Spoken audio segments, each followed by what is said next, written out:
Pakibilisan daw ang pagkuha kasi ng mga litrato at init na init at mukhang gigil na daw itong si Sara Duterte. Ito pong may bilog na ito, yan daw po ay mga kagat ng lamok. Kagat ng lamok. Hindi naman masyadong maaninag. Yan, kinagat daw ng lamok sa Cebu City sa Cebu etong si Sara Duterte. Dumalaw sa mga kababayan nating nasalanta ng bagyo. At syempre yung mga nakaburol, ayan, dinalaw niya rin.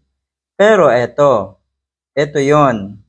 Dahil nga siguro hindi niya maatim yung mga nakaburol na nasa labas lang, abay gumawa ng eksena sa isang nakaburol naman, na ang totoo ay hindi naman pala biktima ng bagyo, ng lindol rather.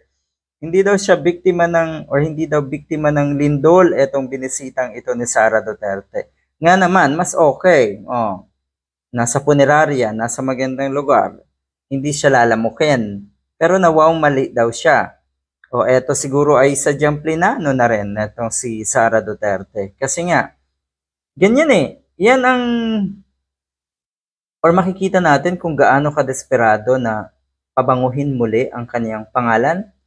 Kasi nga naman, ang mga naniniwala na lang sa kanya ay yung mga baluktot ang kaisipan, yung mga uto-uto, yung mga dabudol niya. Siyempre, marami na rin sa mga kababayan natin siguro ay nagbago na rin ang isip. Nagbago na rin ang kanilang pagtingin tungkol kay Sara Duterte, 'di ba? Na ang ibig kong sabihin, mukhang nahihirapan na mambudol pang muli etong si Sara Duterte.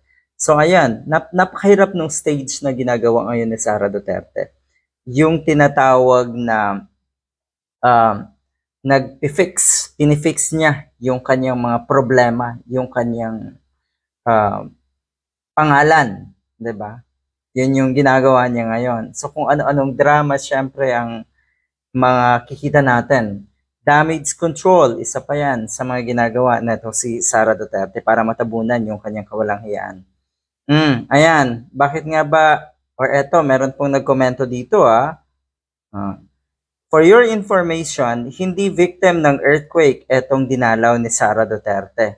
She passed away last Sunday. We were supposed to be there anyway. Yan. Merong nagkomento na mukhang kamag-anak na itong isang lola na namatay na dinalaw na itong si Sara Duterte. Hindi daw yan victim ng earthquake. Nawawamali ang litsugas.